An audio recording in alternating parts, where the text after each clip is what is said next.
So hello everyone and welcome back to Empyrion Galactic Survival. Shredder Steve here. I was hoping I'd be able to take you guys on a little journey back to this game because it has had some significant improvements on it since my last review, and I definitely want to show you guys some of the different upgrades that the developers have set up for this game. First and foremost is this amazing pocketable motorcycle that you can take with you on all your adventures that definitely makes vehicle-free travel a little bit easier, and you don't have to do that whole sprint hop thing over the ground as much. First up, we're going to head over to our nearest magnesium deposit so we can pick up the necessary magnesium dust in order to fabricate some ammunition. Now, the craft that we land on the planet with does contain a few key elements in order to build some basic startup materials, but you're going to need to re-up on some of these minerals pretty fast because they do tend to run out rather quickly. Iron, copper, cobalt, and promethium are going to be some very important minerals you want to try to mine early. Now, one of the changes from some of the earlier versions of the game are the different tiers they've set up with some kind of XP ranking system. So as you perform different tasks, you gain XP, and that allows you to level up and get some higher tier items. So the drill you start out with is a purely point-blank range kind of setup, so you don't have any range between you and the wall, but some of the higher level drills will allow you to stand back and blast from a little bit of a farther distance. Now, the initial tools you start out with, including that drill and the chainsaw, are powered by a biofuel that you can regenerate by gathering seaweed from a nearby lake. And you know what? While you're down there, also grab some of the pentaxid crystals you're going to need to create the warp fuel for later on. Much later on. Now, the way I'm going to do this is I'm going to set up a series of videos to basically take us from surviving to thriving in this game. Now, the developers have created a much more concise experience with this latest 4.3.1 update, and 5.0 is just around the corner. So before we get there, I wanted to give you guys a quick update. So for this video, we're going to be focusing mostly on the initial survival stuff and building up our very first hover vessel. The vehicles have been rebalanced slightly, and this hover vessel makes an excellent defensive craft because you're able to add turrets to it that will automatically target your enemies.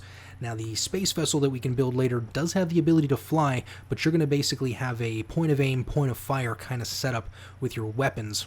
And ammunition is finally a consideration. You're going to have to load up your vehicles into an ammo box, which is a special block they have set up that you can load up with all the ammo that the collective weapon system you have set up will draw from.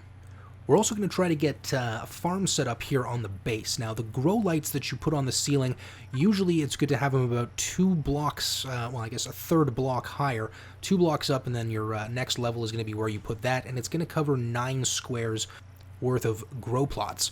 Now, back here on the hover vessel, you're basically going to want to have a thruster for every direction, as well as enough hover engines to get the thing off the ground. I'd also recommend throwing the hover booster on because it's going to be a great way of getting over obstacles later in the game.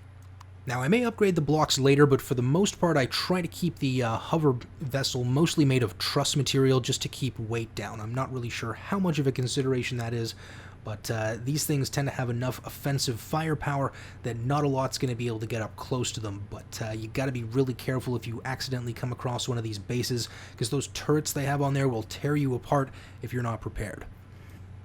So all your vehicles, you're going to want to equip them with a portable constructor so that you can start to process some of the ore you're mining on the way back to your base, as well as have a good means of making vehicle repairs and drill packs, ammunition, things like that. Now, if you guys are regular players of Empyrion Galactic Survival, I'm sure one of the things you love as much as I do is this ability to simulate what it would be like in, a distant future to be able to crash land on a planet and basically go from basic survival to an unstoppable killing machine that can build capital vessels and all sorts of other things from basic materials pulled out of the ground. And I think what the developers have managed to tap into here is our core basic instincts to survive and to grow and to thrive within any environment. And to some of my American friends, I'm sure you guys may be feeling a bit of this primal survival instinct right now with all the craziness that's going on, but I know what you guys are going to do is what you always do and stand together as the proud nation that you are. Alas, I am but a humble Canadian, and I do have a confession to make. I have a great deal of admiration for my American friends and America as a country, and I don't tend to subscribe to the rather fashionable notion that, oh, it's just America, whatever, they're just Americans. Now, because, I'm gonna be honest, up here in Canada, it's an easy way to score points, is like, I'm in the know, I know that America's all messed up. It's like, no, America's not messed up. America is the most powerful country to have ever sculpted the face of the planet, and I feel proud to be her neighbor. The vast majority of my viewership and the relationships that I've made in the YouTube community have come from the US. So once again, guys, thanks so much for watching. It's such a pleasure to have you here. And don't worry, if those Russians want to come for you, those commie bastards are going to have to go through us first. But anyways, some of you may be wondering, what the hell does any of this have to do with this game? Well, I think this game does kind of hint on the fact that we're all born alone and we all die alone, and we all got to figure out how to make our way in this crazy, crazy world. But part of what makes navigating that world a little bit easier, the relationships that we form with those around us. Now, the YouTube community has taught me a great deal about that, and I want to help share some of that with you guys. BC from Alloy 7 has got us set up with a new channel called Cult Classic Neo. If you guys want to just drop that in the search, you can take a look at some of the stuff that we're working on for an older gaming audience. One of the difficulties with running a YouTube channel is not just finding an audience, but finding the right audience.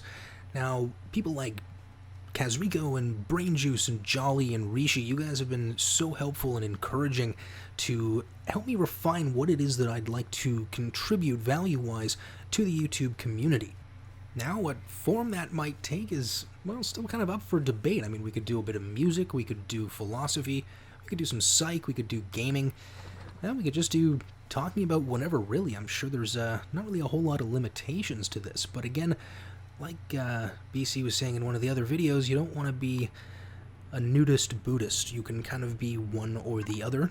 So I don't want to mix things that aren't really going to go together too well, and I guess only time will tell what works and what doesn't. So I definitely would like you guys to stick around and see what other gaming videos we're going to come up with down the road. We're also going to be looking at Star Citizen as some of the new updates come out, but I'm probably going to be throwing most of the Star Citizen videos over to Cult Classic Neo. So in the next couple of episodes, we're probably going to be taking a look at how to build the space vessel and all the necessary tasks to build the capital vessel. Now, that one does require a lot of mining, which I'm just going to cut out a lot of that footage because it can be kind of boring. And the other little things that the developers have thrown in, like the automated mining machines. We're probably going to have to head up to the moon to get some neodymium, and probably the other side of the galaxy to get some erestrum and zirconium, which are the two higher-end minerals that you need to get some of those really, really sweet high-tier items. Strangely, the developers haven't quite figured out how to do the tops and bottoms of the planets yet. They still have those kind of walled off with these virtual walls, but nevertheless, there's plenty to see here in Empyrion Galactic Survival Early Access version 4.3.1. We'll see you soon on the next episode.